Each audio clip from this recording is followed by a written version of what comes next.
ada tendensi uang selama bekerja. Makanya saya cuma fokus nyari uang buat perusahaan, mensejahterakan rekan-rekan kerja saya, dan bodohnya saya lupa untuk memikirkan diri saya sendiri. Tapi ya buat apa saya ngeributin pesangon, buat apa saya ngeributin gaji, buat apa saya ngeributin uang di perusahaan ke saya, sedangkan anak-anak saya, keluarga saya, adik-adik saya semua hidup dari Pak Haji. Buat saya kan itu udah lebih dari cukup sih, Mas. Jadi sekarang harta Mas Rian, kendaraan yang ada apa nih, Mas? Tinggal apa?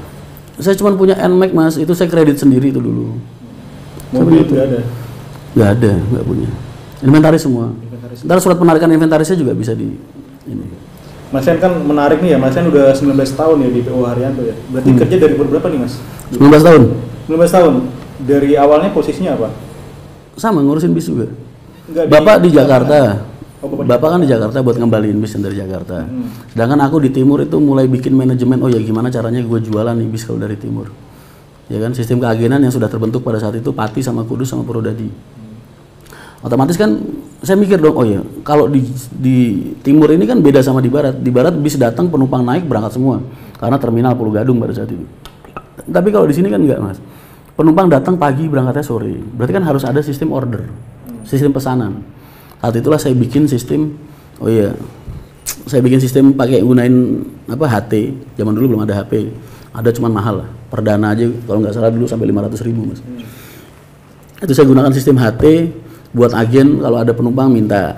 Ntar saya bikin tiap pagi itu bikin lembaran dari HVS tuh. Saya kotakin pakai penggarisan, saya bentuk denah kursi sampai dulu kan joki 50, saya bikin sampai 50 misal 59 lah, 23 59. Ntar kalau ada orang dari Pati telepon, Mas minta penumpang satu, saya tulis Pati. Terus gitu tiap hari. Ntar pagi sampai sore di kantor menuin kursi.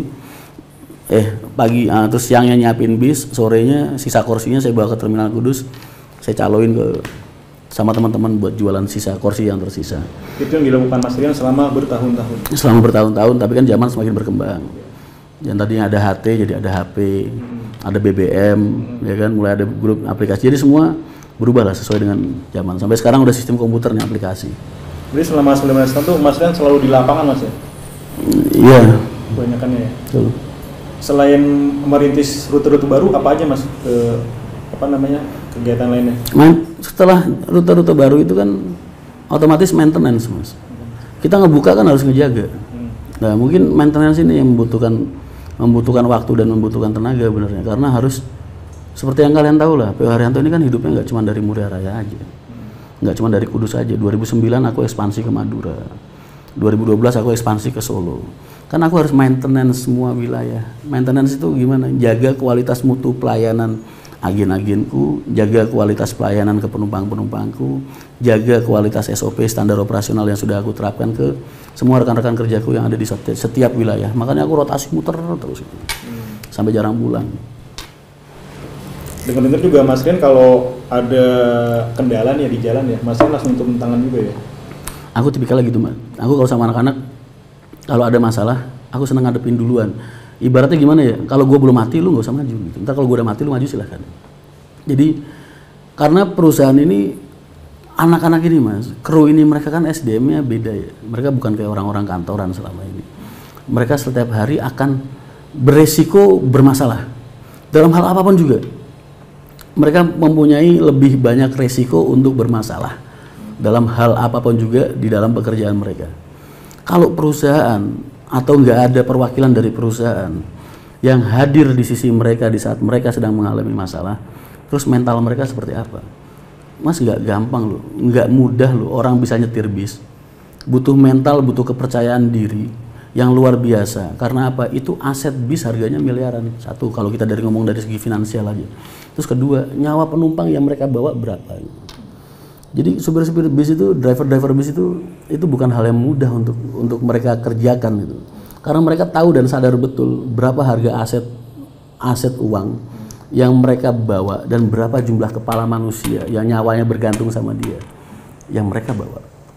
Kalau setiap mereka ada masalah, terus perusahaan nggak hadir, nggak mendampingi mereka, ya itu akan berpengaruh banget buat kepercayaan diri mereka, mental mereka dan lain sebagainya. Berarti selama ini Mas Rian datang ke lapangan sebagai representasi dari perusahaan ke Mungkin apa ya, kalau bahasa orang pabrik itu punya QC ya, quality control ada kan. quality control. Oh ya. Nah kayak gitulah, jadi saya maintenance itu lebih ke arah oh iya SOP saya masih berjalan dengan baik apa enggak, oh iya penumpang-penumpang saya ada keluhan apa enggak, oh iya agen-agen saya punya ada masalah apa enggak, itu terus.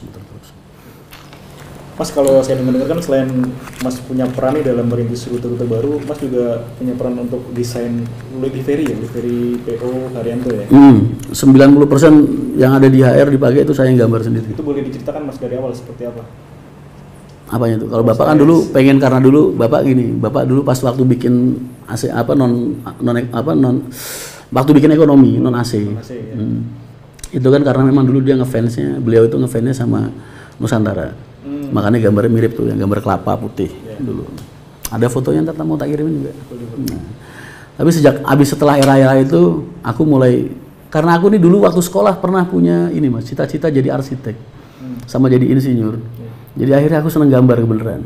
Jadi aku masih ingat banget dulu di kertas buku tulis tuh yang ada garis-garisnya, buku tulis kertas ya biasa buku anak sekolah itulah, kan ada garis-garis itu.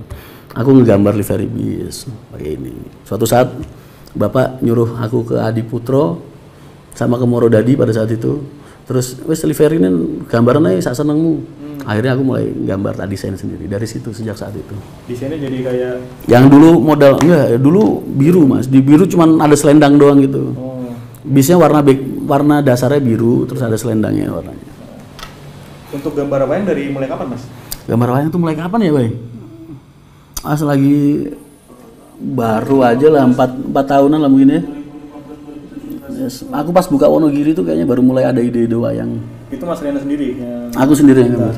Sampai akhirnya jadi ciri khas dari Betul. PO Haryanto ya? Nah ini Mas, dengan Mas Rian sudah tidak ada di PO Haryanto, gimana Mas dengan mungkin idenya Mas Rian yang diterapkan di PO Haryanto, saya livery gitu? Ya kalau mau dipakai silahkan, cuman kalau mau diakui ya jangan, paham nggak maksudnya? Ya suatu saat mungkin saya bikin toko roti, ntar saya pakai gambar wayang itu, ya tolong jangan diakuin kalau itu punya dia gitu.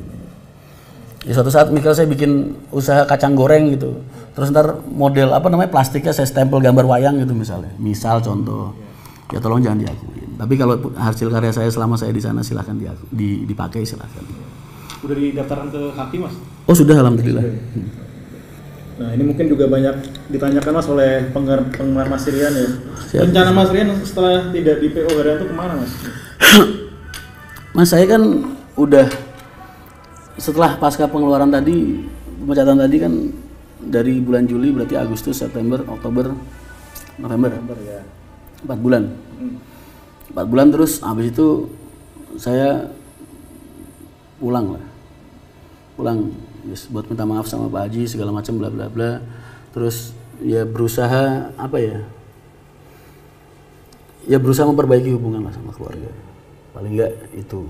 Karena pada saat itu juga saya punya kesulitan yang hanya beliau yang bisa menyelesaikan.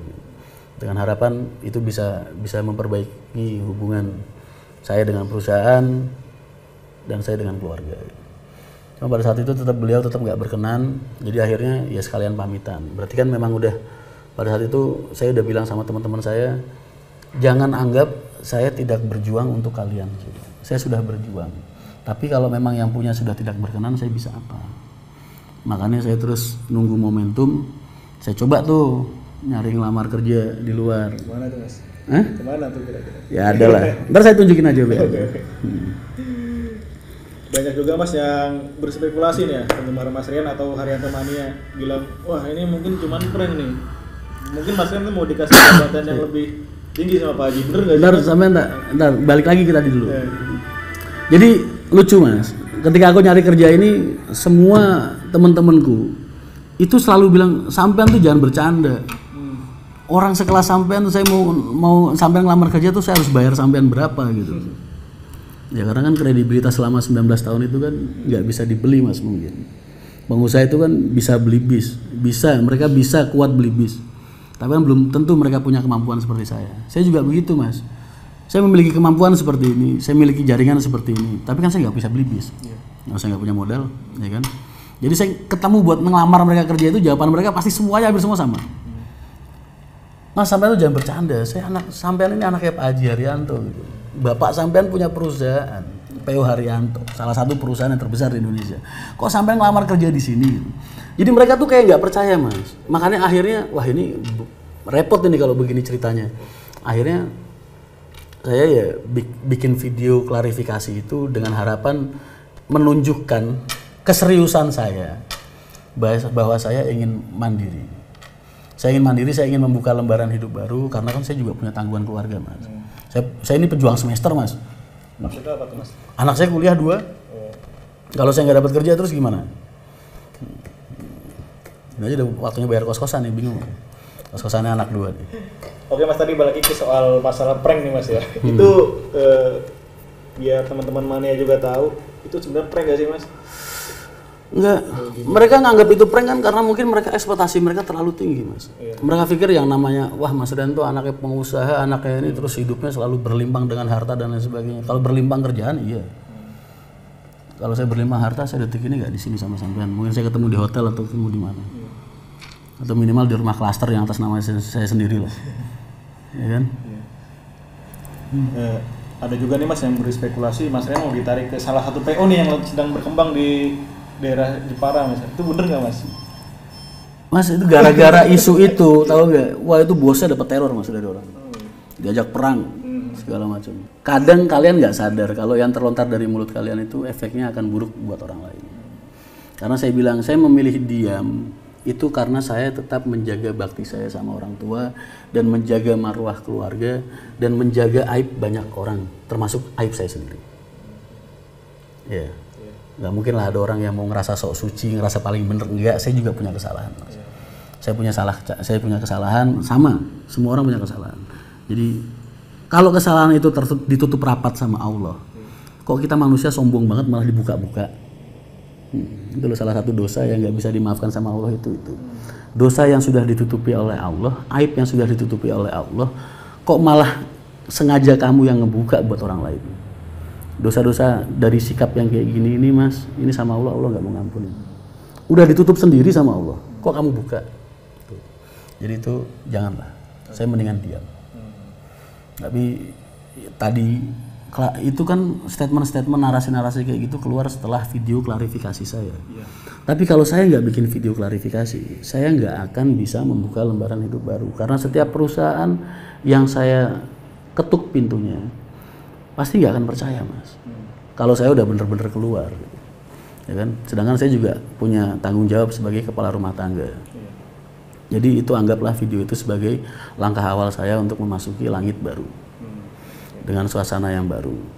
Tapi karena tangan saya ini memang ditempa dari kecil dengan besi dan hidup di tengah-tengah besi, saya nggak mungkin Mas mau kerja yang empuk-empuk kayak jualan roti, kan nggak mungkin.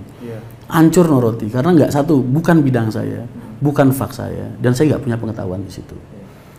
Jadi sebisa mungkin saya akan berusaha kerja ya di industri yang berhubungan dengan transportasi juga. Entah jadi ya tukang bersih-bersih garasi, apa jaga satpam di garasi PO mana gitu kan, itu kan masih hubungannya masih sama bersih-bersih juga gitu. Itu malah lebih menjiwai buat saya. Apalagi jadi debt collector yang buat nagih utang ke pengusaha-pengusaha bis misalnya, kan lebih enak lagi, ya kan?